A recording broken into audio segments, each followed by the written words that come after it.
Welcome to Dialogue. Leaders of NATO's countries have pledged to continue supporting Ukraine while meeting in Washington, D.C. for the 75th anniversary of the military bloc. And for the first time, NATO issued a warning to China over so-called military aid to Russia. Will the NATO support promised at the summit be enough to impact the Ukraine-Russian conflict? What is China's reaction to the warning? And what will possible NATO expansion into the Asia-Pacific region mean to regional countries? Join us for our discussion today. Live from Beijing, I'm Xu Qinduo.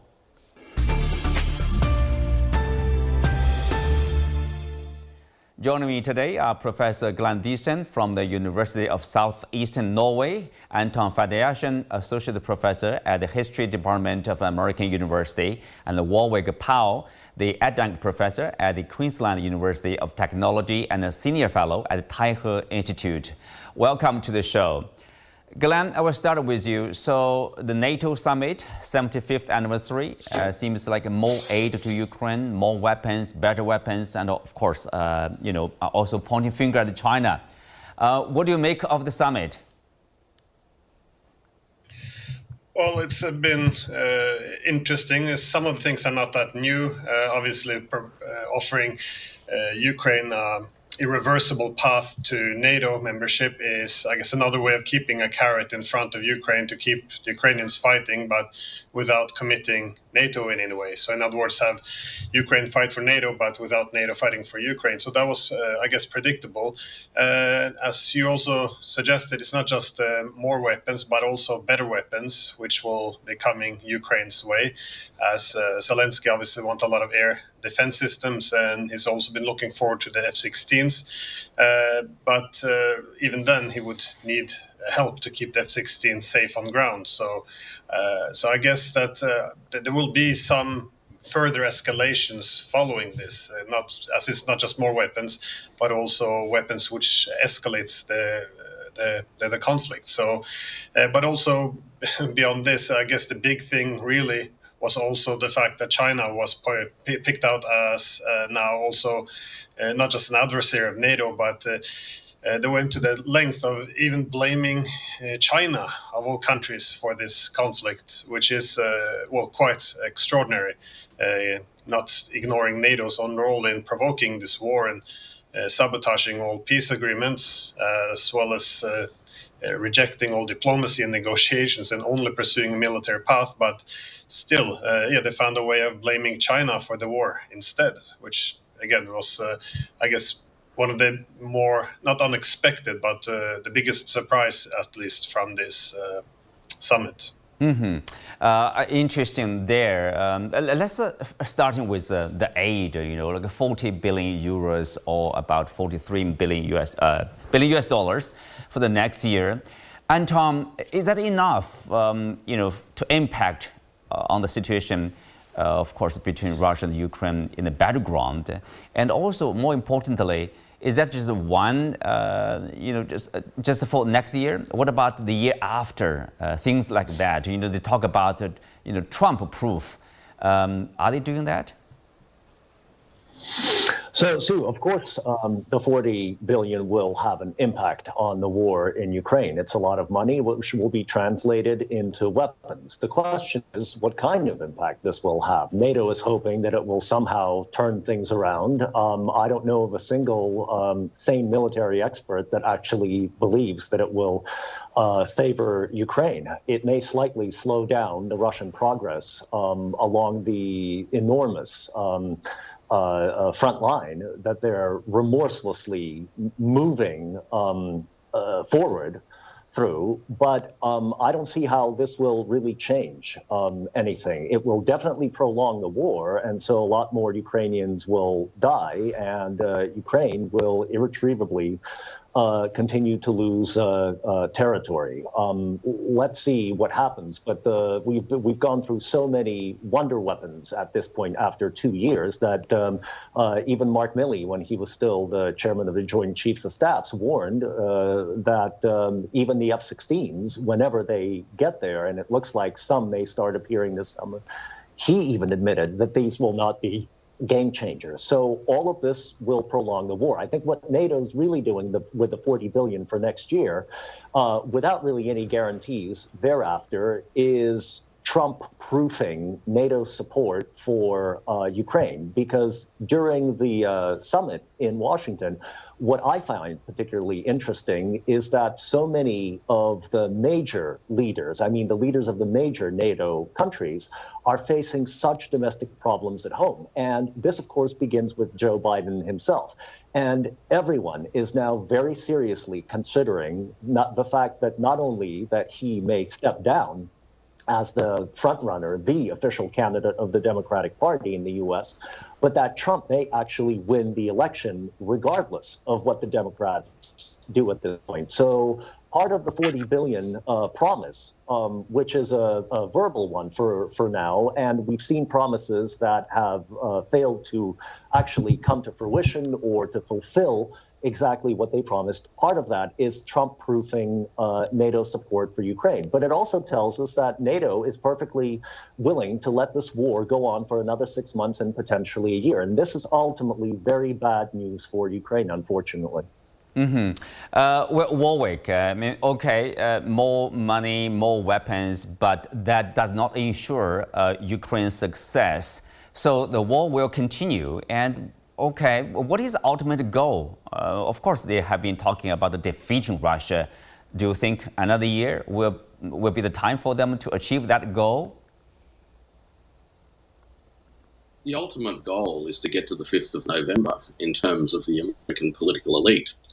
5th of November is the American presidential election, and the American presidential election cycle in relation to warfare has actually got form.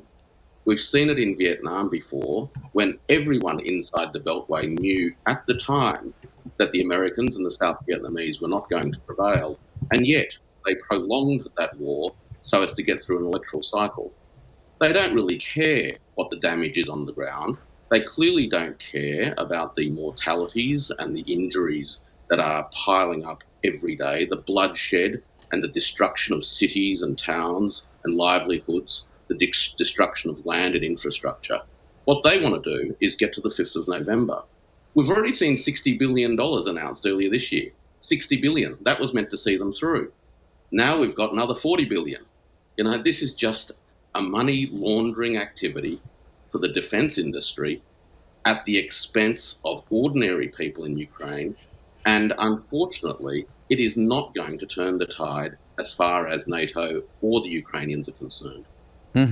Well, Glenn, earlier Anton talked about domestic challenges for the NATO countries. Started with the U.S. Of course, if you look at the European countries with the rise of populism or the right-wing parties, the people are demanding, the government to spend more probably on domestic affairs, on welfare, on the people's welfare, instead of sending more money or weapons to Ukraine, to fight an endless war. So is that also a factor probably, long-term affecting the decision-making process of those countries? Well, I would say definitely, because this war is consuming a lot of resources which could be used at home. And I think as we now see, the huge amount of population no longer feel represented by the government. And the war has become a big issue in this way. The majority now wants the EU and the US, both the Americans and the Europeans, want negotiations to start, to have diplomacy, to find a way of pursuing an end to this war. But we see what our leaders are actually doing. They're doing everything to prevent negotiations. And just see what Viktor Orban did lately. He traveled to Kiev, to Moscow, to Beijing. He's going to now meet with Trump. He's trying to find ways of pursuing peace. And the EU is looking for ways to punish him, as well as NATO, for being disobedient. So there's a huge gap now between the political media elites and the public. So people are getting more unhappy with the way NATO is pursuing this war and rejecting any peace negotiations. And at the same time, of course, you have this huge shift of resources away from the public, which is also causing a lot of unhappiness, and not just the United States, but France, the United Kingdom. So I think it's hard to address any of the real problems we have if you don't address also the ongoing war. And it's not just the money we spend on sending to Ukraine and buying weaponry. It's also the decoupling from Russia, which is having a huge impact on industries. It turns out that you can't really have competitive industries if you cut yourself off from your main energy supplier. Mm-hmm. And also now the Americans are pushing for the Europeans to also label China as an enemy, which would then push for economic decoupling from China, which would make the European economies even less efficient and more reliant on the United States. So things are going from bad to worse. And if you want to address this, you have to talk about the war. But among the political media elites, there's a consensus that we will fight to the last Ukrainian. And this is becoming very devastating for Europe as well. Well, speak of that, Glenn, the latest news has that the Ukrainians, they are recruiting the convicts, obviously, for the lack of, soldiers in the front line.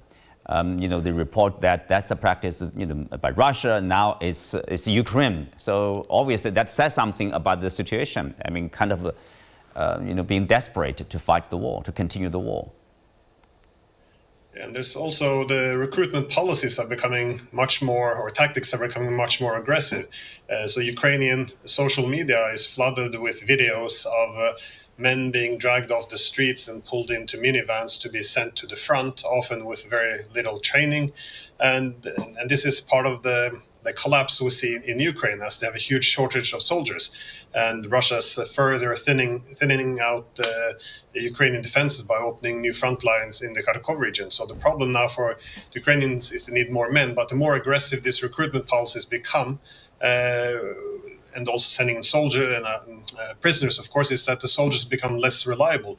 And you see now more and more Ukrainian soldiers surrendering to the Russians, more and more fleeing the battlefield, and more Ukrainian soldiers are simply inexperienced and die in huge and growing numbers on the battlefield. So this is a very poor solution to a real problem. The thing is, the war has been lost, but NATO and Zelensky does not want to negotiate, which is why these losses are becoming more devastating every day. Mm-hmm. Anton, of course, Glenn mentioned about Viktor Orban, the Prime Minister of Hungary, went to different capitals, Moscow, Beijing, and then Washington, to negotiate, to try to find out a way, diplomacy will play a role to end the war. But he's basically being vilified, and the EU is trying to punish him. What's wrong with diplomacy here? Diplomacy is not part of the program, Sue. That's the simple answer to your question. Diplomacy was never part of the equation from the moment that the Minsk agreements were hammered out. First the first one, and then the second one in 2015, which was then sitting around for 7 years while the Russians waited for the Ukrainians to fulfill their end. Then, of course, there was the Russian attempt to negotiate with the United States in December of 21, several months before the beginning of the war. Then there was another attempt by the Russians to negotiate with the Ukrainians, which was ongoing, first in Belarus, then in Turkey. And now we have multiple sources who have told us beyond a reasonable doubt that these talks were sabotaged by the West. The point for NATO is to fight this war, to use Ukraine as a battering ram. And this is very interesting. It's also very tragic, but it's geopolitically important. Look, NATO celebrating its 75th anniversary from the day that it was created in Washington, D.C. as a standoff, as a deterrent organization. And it did that very successfully, by the way, during the Cold War.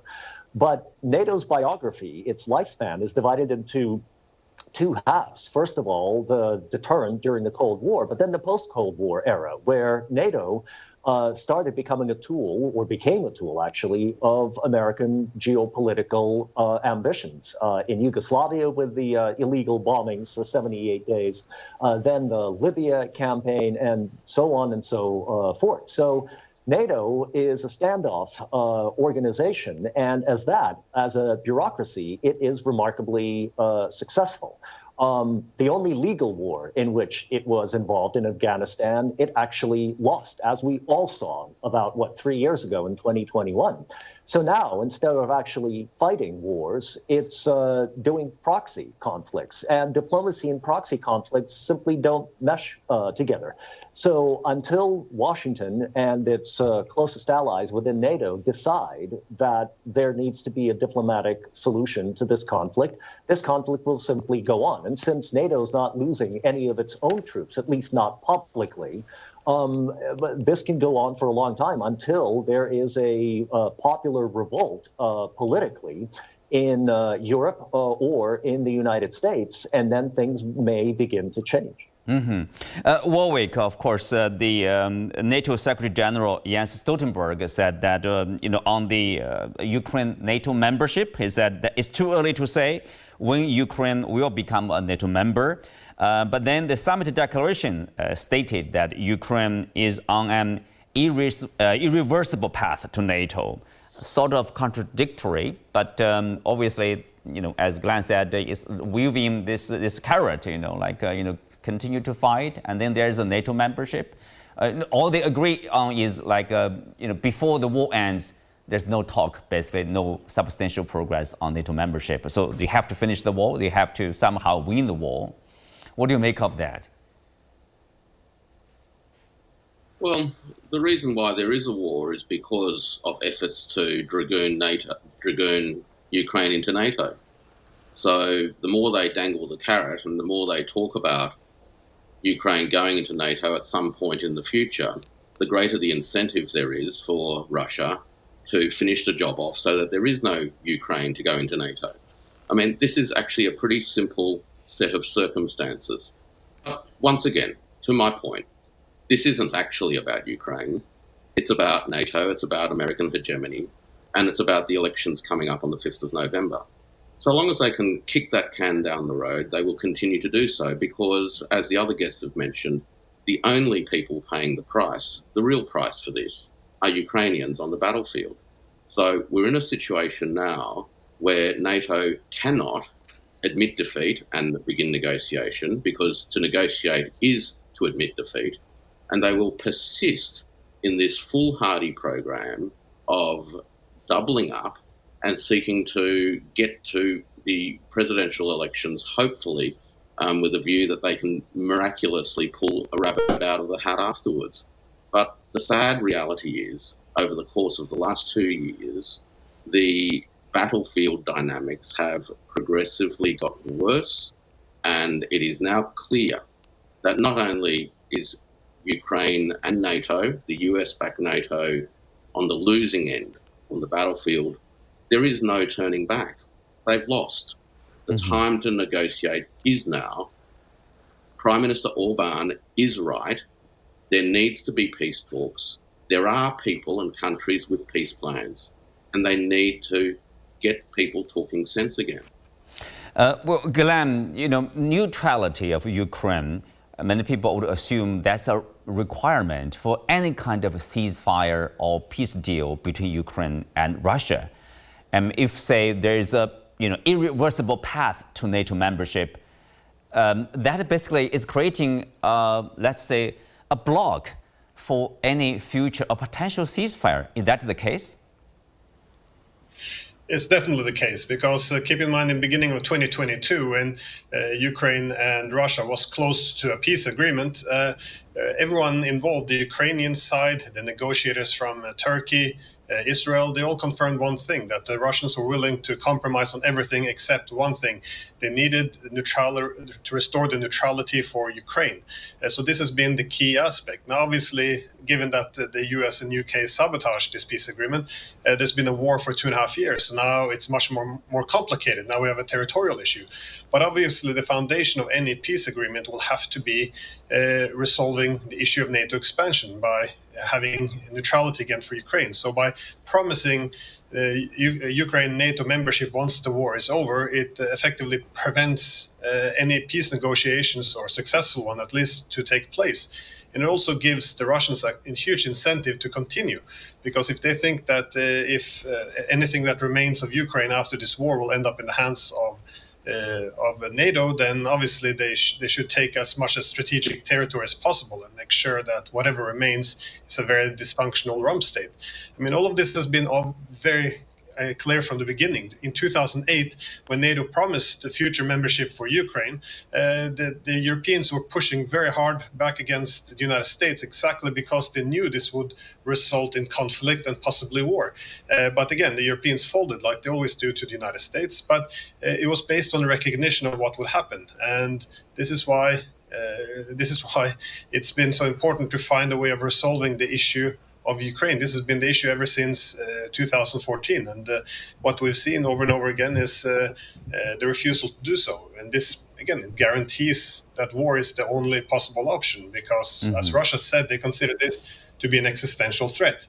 So if they can't have a soft veto over NATO expansion, they will use their hard veto, which is their military power. This is just a brutal reality. So I see this promise of future NATO membership without actually delivering it, simply being something that guarantees the continuation of this war and the suffering of Ukraine. Well, Warwick, at the same time, as we said, NATO is blaming China for the situation, basically for, let's say, not being able to defeat Russia, saying China is this enabler of, decisive enabler of Russia's war against Ukraine. What's your initial response to such an accusation? Quite serious accusation here. Well, they've got to blame somebody, don't they? Because they have a chronic inability to own their own problems. But the fact is that a number of research reports in recent times have shown that it's actually the American defense sector that is significantly supplied by a whole range of companies from China. So if they want to take responsibility for anything, they need to look at themselves in the mirror. The idea that China is actually a contributor to this war is a total and absolute nonsense. China has, from day one, had a peace plan, and that was acknowledged by Prime Minister Orban recently. China has consistently worked behind the scenes to get parties together to create the conditions necessary for the resumption of something that resembles peace talks. And the idea that NATO now, having been putting its own name on the munitions that are being used and dropped on not only Ukraine, but let's not forget Gaza. They're running around the world causing mayhem, destruction and death. And now they want to blame someone else. This is the height of arrogance. And frankly, I think that the global majority sees through this and sees it for exactly what it is. Anton, Swedish Foreign Minister Billström has been calling NATO to step up efforts on China as a way to ensure support from the U.S. In his words, we all know what's the U.S. top concern. That's U.S. strategic competition with China. Of course, the U.S. goal is to surprise the Chinese development to defeat China in this strategic competition. So somehow NATO is a tool to focus on China? Yes, of course, because NATO is already making plans for moving into the Pacific, and it's making absolutely no secret about it. It's been mentioned officially and publicly during this summit. It was mentioned already publicly and officially during the Vilnius summit last year in July of 2023.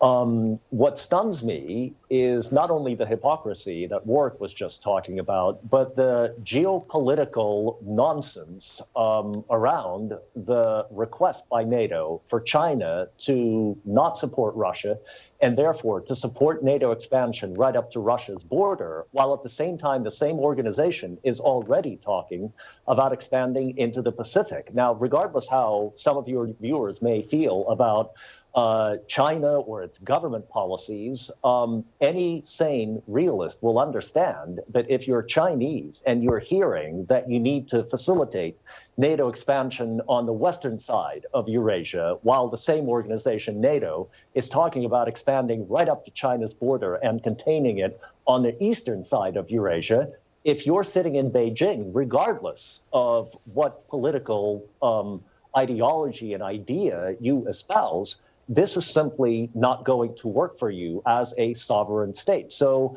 what NATO is thinking, while it's talking about containing China and at the same time asking China to help contain Russia, is really beyond my understanding, and I think beyond the understanding of any rational and sane and educated person, but that's how it goes. Well, Glenn, Chinese Foreign Minister Wang Yi, while speaking in Thailand, he said, we needed to basically, keeping an eye on NATO, reaching out to the Asia Pacific. Earlier, I think last year, at least, NATO was still talking about setting an office in Tokyo, Japan.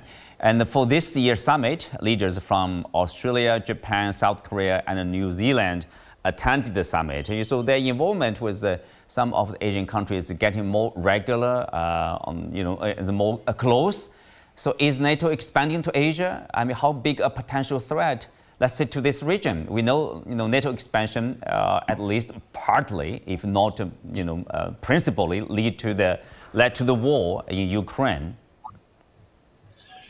Well, the way that NATO works is a manifestation of U.S. hegemonic ambition. So how it worked against Russia is destabilize Russia internally while surrounded with countries which will be used to balance the Russians. And I think the same is seen as being a possible approach to Asia against China there. Now, the former Australian Prime Minister, Paul Keating, he did warn that NATO in Australia warned against it, that is, because he referred to NATO as a plague that would only bring war and destruction.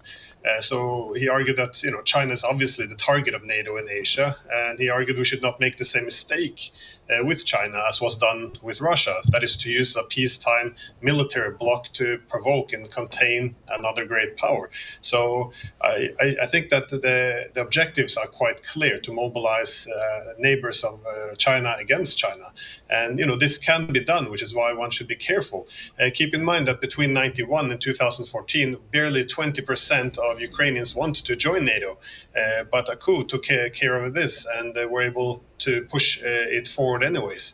So I think that similar things can be made in Asia, which is why many people are not too happy about this. Doesn't mean you have to support China against the US or anything. It's not about taking sides. It's simply recognizing that in the international system there's security competition, and you have to realize that you want to pursue measures which de-escalates and mitigates the security competition, and bringing in a massive military bloc to effectively not find peace with China, but to seek to contain or even destroy China. This is, it's pure madness. And as was previously argued, trying to get the Chinese at the same time to ally up and trying to defeat Russia, it makes simply no sense at all.